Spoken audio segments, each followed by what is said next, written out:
Clear your desk by the end of the day, Holly. Human resources will handle the exit paperwork. The words on my computer screen blurred as I read them again. After 5 years of dedicated service to Summit Edge Logistics, all I got was a cold, impersonal email. 3 days. That's all I had taken to bury my father. 3 days of approved bereavement leave. We need people who prioritize their work, the email continued, as if attending my father's funeral was an optional social event I had chosen over filing quarterly reports. I sat back in my chair, the leather squeaking in the silence of the early morning. The Boise office was still mostly empty, the sky outside just beginning to brighten with dawn. I had come in early, eager to catch up on work after my brief absence. My name is Holly Peterson, and until approximately 2 minutes ago, I was the regional team lead of the highest performing division at Summit Edge Logistics. At 34, I had built not just a career, but a team that felt like family. We celebrated birthdays together, supported each other through difficult times, and pushed one another to excel professionally. I looked around at my workspace, the small cactus my team had gifted me last Christmas, the framed photo of us all at the company retreat, the handwritten thank you notes from team members I had mentored. 5 years of my life condensed into a few personal items that would fit in a cardboard box. The termination notice attached to the email was signed by Dan Weaver, my direct supervisor who had personally approved my bereavement leave just last week. Failure to maintain adequate presence during critical operational periods, it read. My father's death apparently fell during one of these undefined critical periods. I didn't cry. I didn't slam my fist on the desk or storm into Dan's office demanding an explanation. Instead, I pulled out my phone and took a photograph of the email, then forwarded it to my personal account. Then I shut down my computer, stood up, and began methodically packing my things. By the time other employees started trickling in, my desk was half cleared. Tanya from accounting was the first to notice. "Holly, what's happening?" she asked, her eyes widening at the sight of my box. "I've been let go," I replied simply. "What? Why?" Apparently taking approved bereavement leave to bury my father wasn't showing proper priority for my work. Tanya's face transformed from confusion to outrage. "That's not right. Have you talked to Paula? The regional manager should know about this." "No," I said, carefully wrapping my cactus in newspaper. "I'm not going to fight it, but I won't forget it either." When you work closely with people for years, you learn to read their expressions. As I continued packing, more of my team members arrived. Jason was the first of my direct reports to hear the news, his usual cheerful grin vanishing instantly. "This is bull," he started, but I cut him off with a small shake of my head. "It's done, Jason. Dan made his decision. But we just finished the Newbrook merger last month. Profits are up 18% this quarter because of your planning." I smiled sadly. Apparently that wasn't enough. By 9:30, all 7 of my core team members had gathered around my desk in silent solidarity. Ethan, our logistics specialist who rarely showed emotion, looked like he might punch a wall. Veronica, our client relations manager, was openly crying. Behind them stood Michael, Luis, Diane, Gabriella, and Kayla, each with expressions ranging from disbelief to fury. "You can't leave," Veronica insisted. "The Wilson account renewal is next week. The Hernandez shipping contract is in negotiations. None of us knows the system like you do." I finished taping up my box. Dan should have thought of that before he fired me for attending my father's funeral. The severity of what I'd just said hung in the air. My father, gone just a week ago. The funeral soil still fresh. And now this betrayal from a company I had poured my soul into. "I need everyone back at their desks," came a sharp voice from behind us. Dan Weaver stood there, arms crossed, his thin face set in a disapproving frown.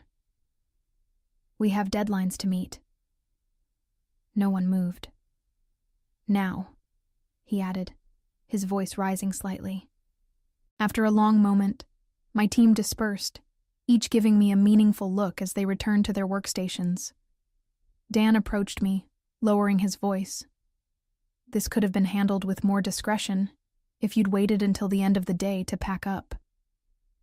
I met his gaze steadily. Like the discretion you showed in firing me via email after approving my bereavement leave? His jaw tightened. Business needs change rapidly. Summit Edge needs people who understand that priorities shift. Your father's passing was unfortunate, but don't, I warned, my voice deadly quiet. Don't finish that sentence, Dan. For a moment, something like uncertainty flickered across his face. Then he straightened, adjusting his tie. Human Resources is expecting you. Please don't make this more difficult than it needs to be. I picked up my box. Don't worry, I won't make a scene. But remember this moment, Dan. You might find it important later. The Human Resources office was clinical. White walls, minimal decoration, and Barbara Kent's sympathetic but practiced expression. She was new to the company, having joined just 6 months ago, and I could see she was uncomfortable with the situation. I'm sorry about this, Holly, she said, sliding separation papers across her desk. And I'm very sorry about your father. Thank you, I replied, scanning the documents. Standard severance, 2 weeks' pay, a non-disparagement clause. A reminder of my non-compete agreement, which prohibited me from working for direct competitors for 6 months. Is there anything I should know about why this happened? Barbara asked cautiously. This seems abrupt. I debated how much to share, then decided on the truth. I pulled out my phone and showed her the email. 3 days of approved bereavement leave, and I'm fired for not prioritizing work. Barbara's professional demeanor slipped, her eyes widening. This is the actual termination notice? Just an email? No performance improvement plan? No documented warnings? No, nothing. She frowned, making a note on her legal pad. I need to verify some things with the legal department. Would you excuse me for a moment? While Barbara stepped out, I gazed through the window. From this floor, I could see the Boise River winding through the city. My father had loved fishing that river. He'd taught me patience there, standing in waders as the current rushed past our knees. The river moves, Holly girl, he'd say, but the rocks stay steady. Be like the rocks. Barbara returned 20 minutes later, her expression carefully neutral, but her tight smile told me everything.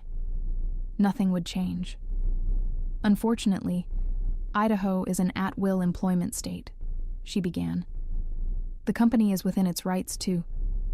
I understand, I interrupted, signing the documents without further argument. Summit Edge can do whatever it wants, just like I can. She hesitated, then lowered her voice. Off the record. This isn't right. If you wanted to pursue action, I don't, I said firmly. But thank you. As I walked through the main office toward the exit, I felt eyes following me.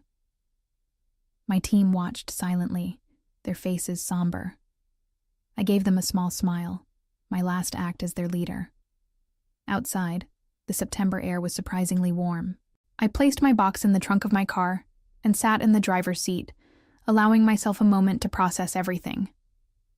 My phone chimed with a text message, then another, and another. Jason. This is wrong. What can we do? Veronica. Are you okay? Can we meet up later? Ethan. Dan's a spineless jerk. The team is furious. More messages poured in. Expressions of outrage, support, loyalty. These people weren't just colleagues. They were my professional family. I started my car, a plan already forming in my mind. I wouldn't fight Summit Edge directly. I wouldn't sue, though I probably had grounds. No, I would be strategic, patient, like my father taught me. The rocks stay steady while the river rushes past. My phone rang. It was Hank Fleming, the CEO of Vertex Transport Systems, Summit Edge's biggest competitor. We'd met at an industry conference last year and kept in touch. He'd been trying to recruit me for months. It was time to return his call. The Vertex Transport Systems office was everything Summit Edge wasn't. Open concept, collaborative workspaces, and large windows framing the Boise skyline. Hank Fleming, a burly man with a silver beard and keen eyes, welcomed me with a firm handshake. "I've been hoping you'd call," he said, guiding me to a conference room. Though, I admit, I didn't expect it would be under these circumstances. Word traveled fast in our industry. Hank already knew about my termination, though not the details. I filled him in as we sat down, showing him Dan's email.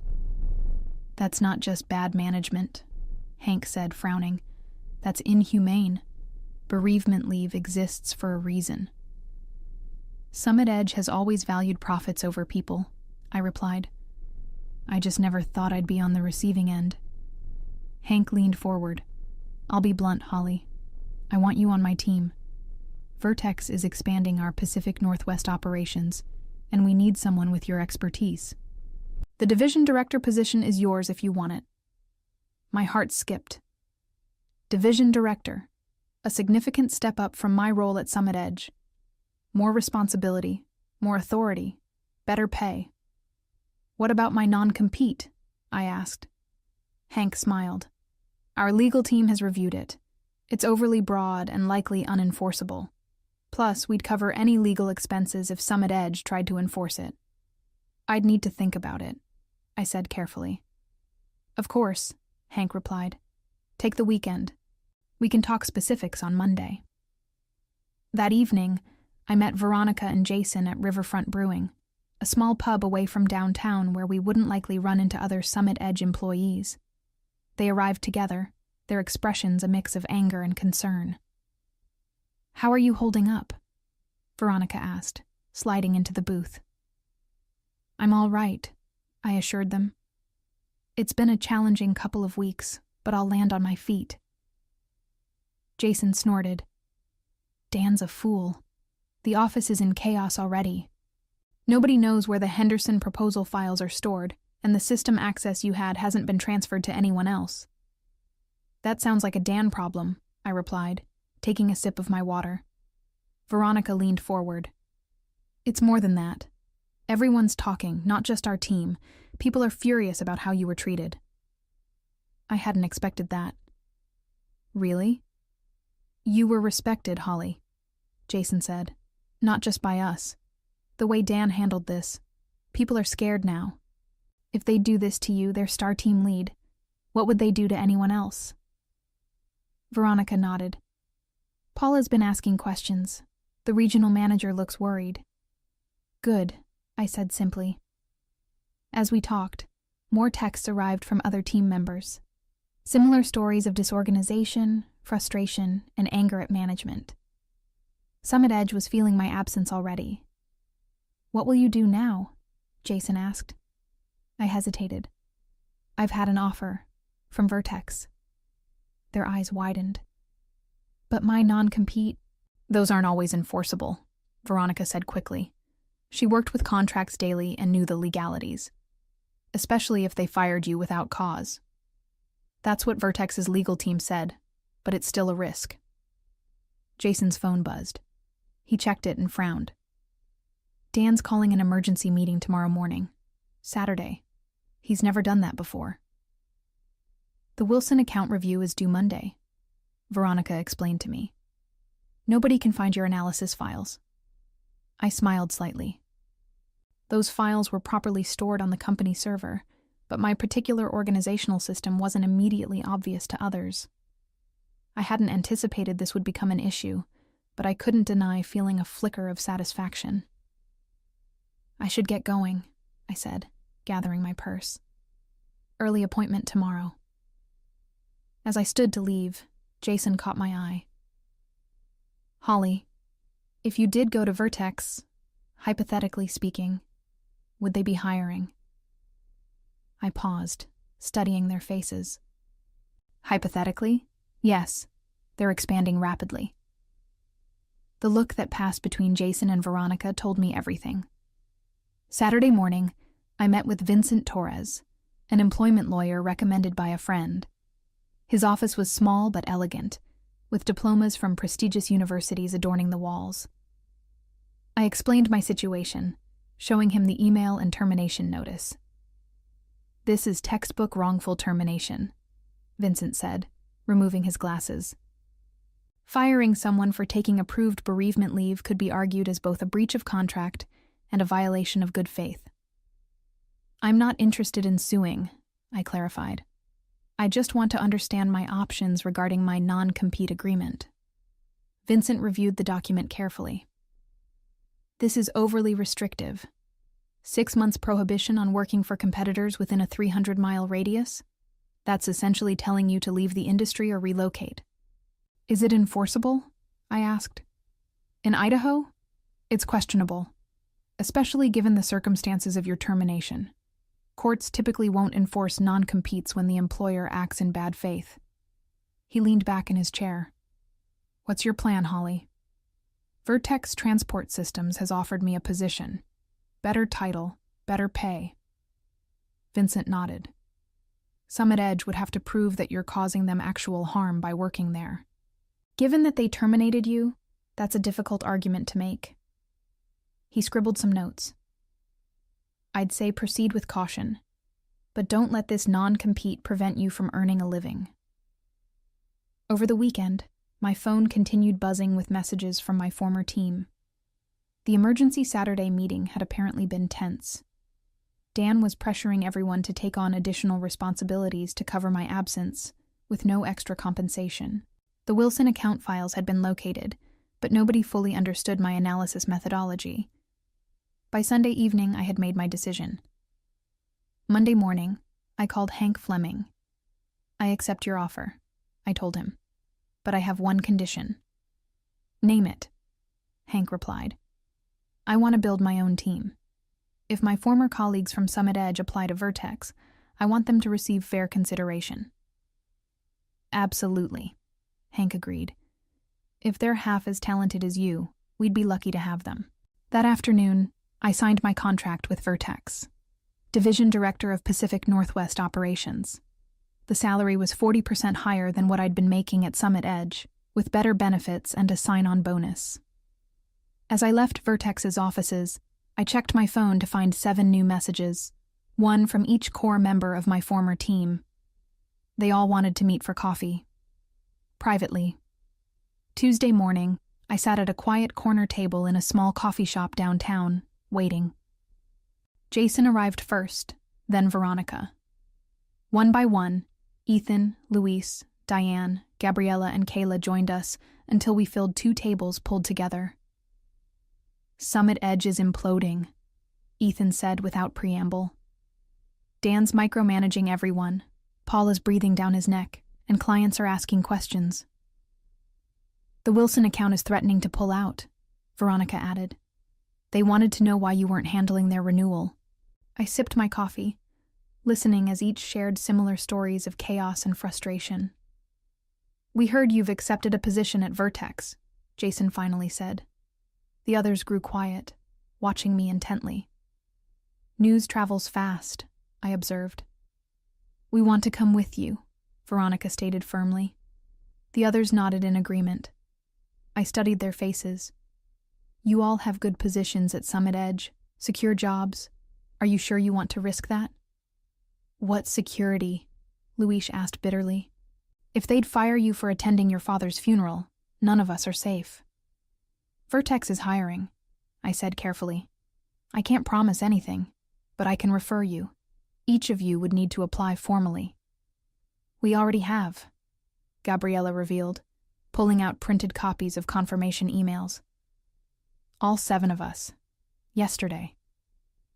I couldn't hide my surprise. "You applied before talking to me?" "We trust you, Holly," Kayla said simply. "Where you go, we go." I felt a surge of emotion, gratitude mixed with vindication. Let me make some calls. The following Monday, my phone rang at 7:30 a.m. The caller ID displayed Paula McCormick, Summit Edge's regional manager. "Holly, Paula's voice had a forced calmness. "We need to talk." "Good morning, Paula," I replied, keeping my tone neutral. "What can I do for you?"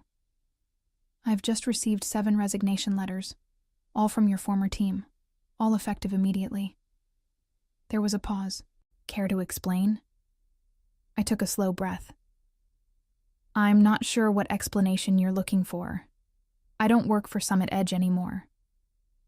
They're all going to Vertex, where you just started as division director."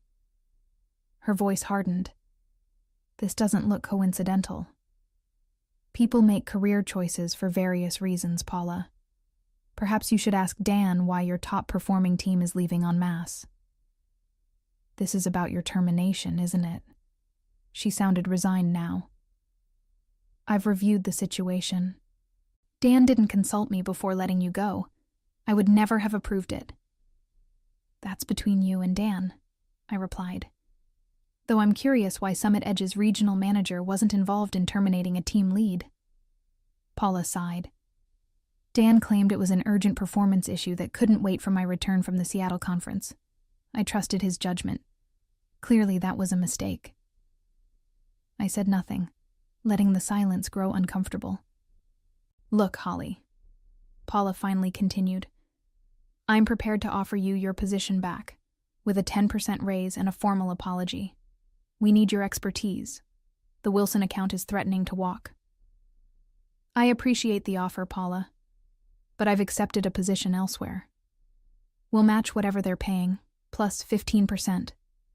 It's not about the money." "Then what would it take?" There was desperation in her voice now. 7 key employees walking out simultaneously is devastating. The operational knowledge alone. "It would take time travel," I interrupted.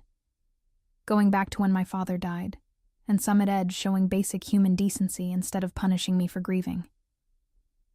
The line went quiet. "I need to go, Paula. I start my new position today, and I don't want to be late." "Your non-compete," she began. "Feel free to have your legal team contact mine," I replied evenly. "Though they might want to review the circumstances of my termination first." After hanging up, I drove to Vertex's offices, arriving early to prepare for the day. Hank met me in the lobby, beaming. "We're considering all 7 of your former colleagues," he said. "Their qualifications are impressive. Interviews start Wednesday." "Thank you for giving them a fair chance," I replied. "Fair chance? Holly, they're top talent. Summit Edge's mistake is our gain." 2 days later, I received another call, this time from Barbara Kent in Human Resources at Summit Edge. "I shouldn't be telling you this," she said quietly, "but Dan Weaver has been placed on administrative leave pending review. Paula's launching an investigation into management practices, particularly around bereavement and time-off policies." "That's good to hear," I said genuinely. "The board of directors is involved now," Barbara continued. "Losing an entire specialized team to a competitor has triggered alarm bells. They're reviewing all terminations from the past year." By Friday, all 7 of my former team members had received and accepted offers from Vertex. We met for dinner to celebrate, raising glasses in a toast. "To new beginnings," Veronica said. "And to Holly," Jason added, "who taught us what real leadership looks like." The following week, I received a formal letter from Summit Edge acknowledging my wrongful termination and offering a settlement to avoid litigation. I accepted it, not for the money, but for the official admission that they had been wrong. That same day, the Wilson account signed with Vertex, bringing their business to us after learning that their preferred team now worked under my direction. The river had moved, but we had remained steady, like rocks, just as my father had taught me. 3 months later, I stood at the front of Vertex's largest conference room, presenting our quarterly results to the executive team. The numbers spoke for themselves: 30% growth in our division, 4 major client acquisitions, 3 of them former Summit Edge accounts, and operational efficiency improvements that had reduced costs by 22%. "Exceptional work, Holly," Hank said when I finished. "You and your team have exceeded every projection." I smiled. My team deserves the credit. They've been remarkable. After the meeting, I returned to my office to find my 7 core team members waiting with a cake. "What's this for?" I asked. "It's been exactly 3 months since we all jumped ship together," Jason explained. "We're celebrating our Independence Day." I laughed.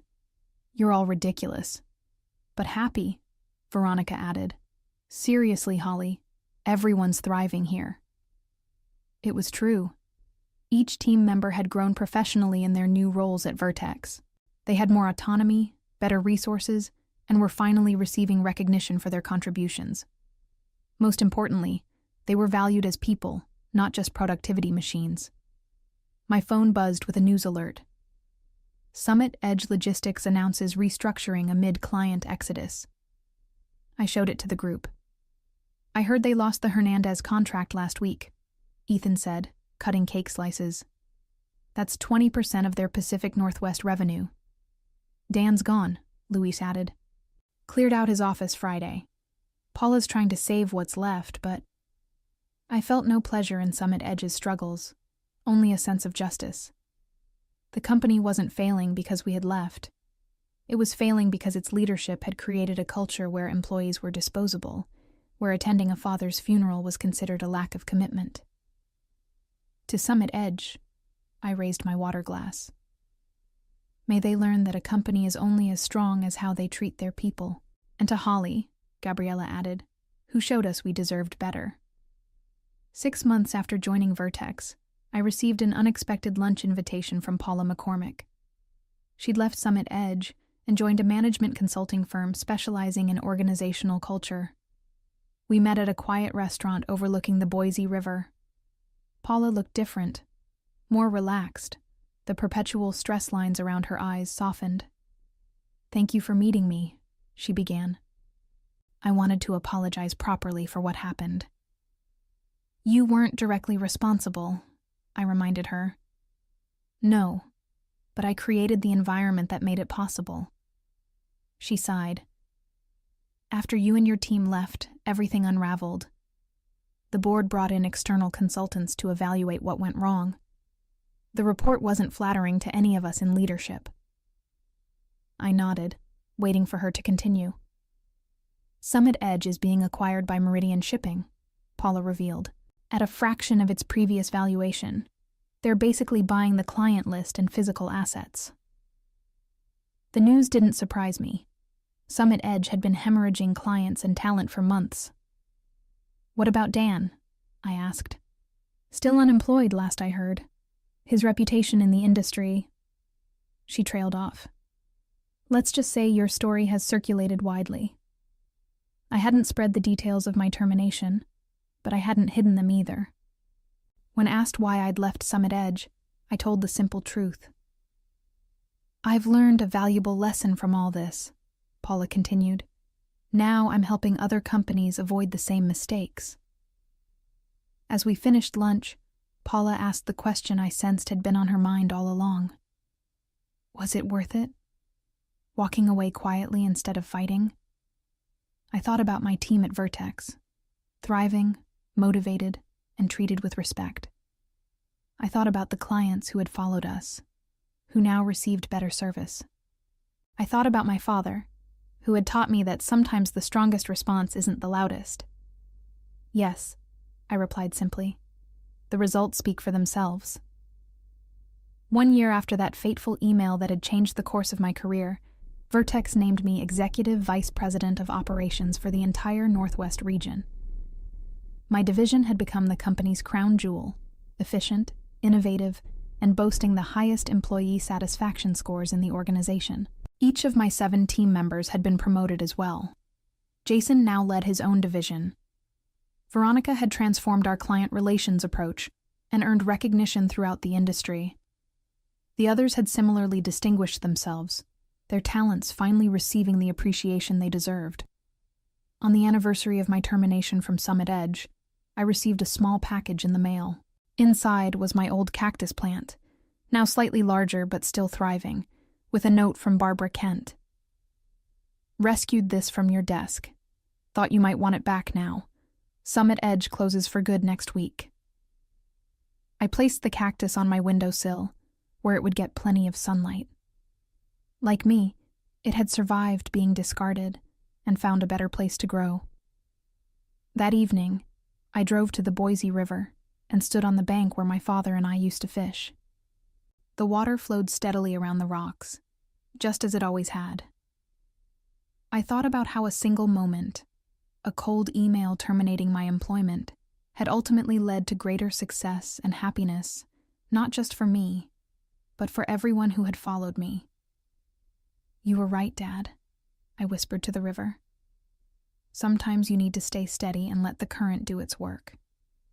As I looked back on my journey from terminated team lead to executive vice president, I realized my revenge hadn't been in destroying Summit Edge. My revenge had been in building something better. A workplace where bereavement leave wasn't viewed as a lack of commitment, where people were valued beyond their productivity metrics, where leadership meant empowering others rather than controlling them. The greatest revenge wasn't in tearing down what had hurt me, but in creating something that made the old system obsolete. My father would have been proud of that. Looking toward the future, I felt nothing but gratitude for the path that had brought me here, even the painful parts. Sometimes the worst moments lead to the best outcomes, if you remain as steady as the rocks while the river of change rushes past.